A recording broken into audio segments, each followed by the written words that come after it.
Hey guys, and welcome along to the second edition of This Week in Photography, in which I take a look at the big stories happening in the wonderful world of photography.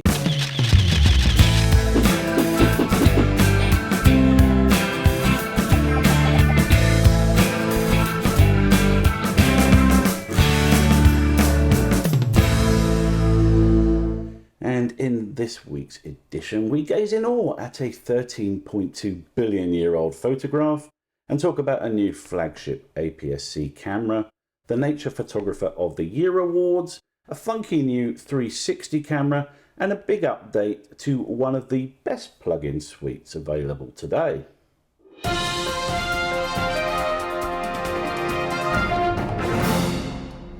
Now, I once shot a 5-minute exposure, and the most impressive thing about that was that despite the fact that the tripod was resting on sand, the end result was as sharp as a tack. However, the folks at NASA do things a bit differently to us landscape photographers. An image they just released, photographed from 1 million miles from Earth, was an incredible 12.5-hour exposure. And the resulting image depicts galaxies being ushered into existence 13.2 billion years ago. You win, NASA, damn you. Yes, the incredible new James Webb Space Telescope is now up and running and already making the Hubble look like a beer can pinhole camera. The James Webb Telescope is so good that the first magnificent image they released wasn't even shot with its best lens. The telescope scanned a minuscule portion of the heavens for 12.5 hours and showed entire galaxies being distorted by lensing due to the presence of dark matter. Everyone has been comparing the new set of images with the identical ones taken on the Hubble. So now the Hubble team knows exactly how it feels when your best mate buys a new camera with more megapixels than yours. The distant light being picked up by this new telescope goes all the way back to just after the Big Bang, when our universe, time and space, gravity, the elements and every atom of our beings was being violently summoned into being in a process which inexorably leads us towards keeping up with the Kardashians. Who can possibly deny a creator's hand in all this? The telescope itself cost $10 billion US, which is a pretty incredible figure, but all the more amazing since it was paid for by the taxpayers in a country that's rapidly abandoning science in the name of Stone Age myths, and which, the way things are going, will soon be gazing into the heavens around a campfire wearing animal skins. So I say congratulations to everyone that contributed to the successful deployment of the James Webb Telescope, and long may it cast the cold light of truth on the universe and everything that's in it except the Kardashians.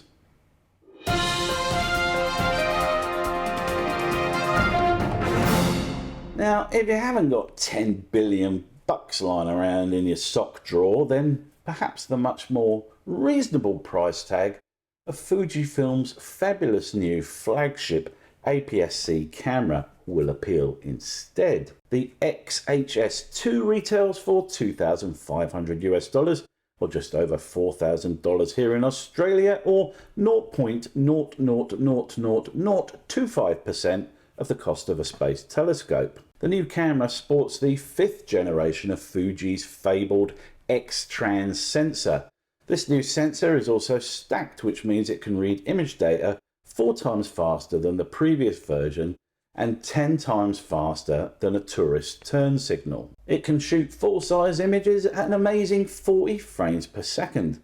It also has greatly improved AF tracking, a brand new prediction algorithm, and AI deep learning processing that can detect faces and eyes, along with animals, birds, cars, and planes. As someone who moved from Sony to Canon and then to Fujifilm, I reckon we can expect great things from this camera and the unique way it processes the light hitting its unique sensor. The XHS2 can also record video in 422 10-bit at 6.2K resolution in 30 frames per second, making it a singularly powerful filmmaking tool. It can also shoot in 4K at 120 FPS and supports 3 Apple ProRes codecs. The camera also looks fabulous, and while the film camera stylings of the XT range have been watered down slightly, at least it doesn't look like those amorphous curvy blobs of melted plastic that Canon and Nikon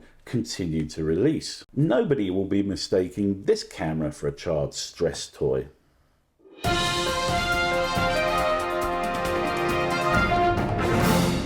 Now the finalists in the Nature Photographer of the Year award have been announced, much to the disappointment of people who misread the title and thought they'd find pictures of athletic Germans playing badminton with their shuttlecocks out. The picks for this highly respected competition include shots across categories such as animals in nature, threatened species, astrophotography and landscape. There are some cracking shots in the running for the grand prizes, but having clicked through them all, I thought that the nature shots were far and away the most impressive. It's also great to see some drone shots in there, in particular this fabulous image by Jaden O'Neill of a saltwater croc, which he shot with his DJI Mavic Air 2 over a billabong in the Northern Territories here in Australia. I'm no chin-stroking judge type, but if Matty Smith's amazing shot of a great white shark don't win the big prize, then I reckon there's no justice in this world.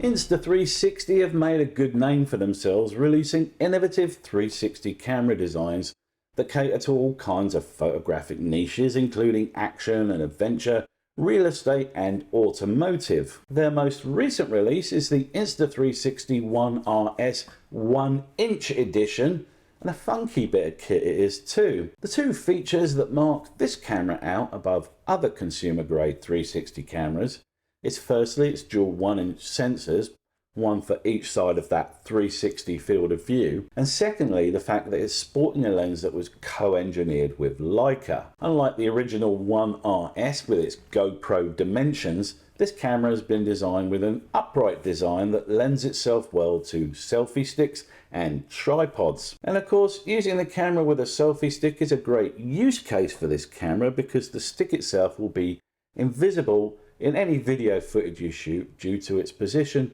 between the two axes of the lens.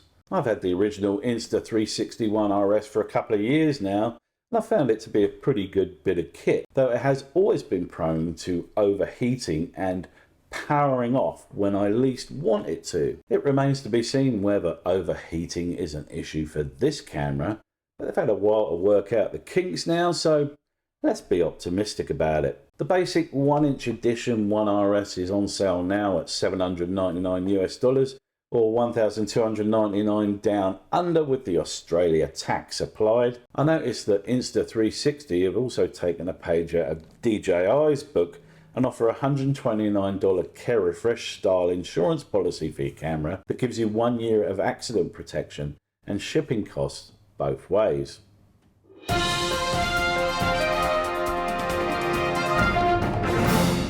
And finally, one of the best known Photoshop filter suites has received a big update this week with the release of the 5th edition of the Nik Collection. This suite of 8 plugins has been a fixture on the software scene for an incredible 27 years now, and even more incredibly has managed to survive being bought and then sold by Google. These days the Nik suite is owned by the highly respected DxO, and under their stewardship the collection has vastly improved since the Google days. Plugins in the bundle cover pretty much every post-processing scenario you can imagine. I've had it installed on my Mac for nearly 20 years now. The 8 plugins in the bundle include Color FX, Silver FX, Vivisa, Analog FX, HDR FX, Sharpener, Perspective FX and Define. The Silver FX and Analog plugins are the two I use least, since one's for black and white conversion and the other is for analog style filter effects such as old camera looks and light leaks. For me, the standout plugins in the suite are Vivisa, which is great for doing subtle color enhancements, and Define, which is a really great image sharpener. The plugins that have received the most love in this version 5 point release are Color FX, Analog FX and Perspective FX. Nik Collection 5 is on sale now for $149 as available in both Windows and Apple Mac versions. It works in plug-in mode with Photoshop, Lightroom, DxO Photolab and Affinity from Serif. I'll be doing a full review of this whole suite on my channel soon, so watch this space. Alright guys, that's this week in photography. Are you on the waiting list for a James Webb Space Telescope? Or are you holding out for the cropped sensor version? Let me know in the comments down below if you are, and please remember to like the video, and if you got value from it and would like to see more brilliant analysis of all that's happening in the world of photography, and hit the old subscribe button too, just down there slightly further over. Alright guys, that's it. Till the next time, ta-ta.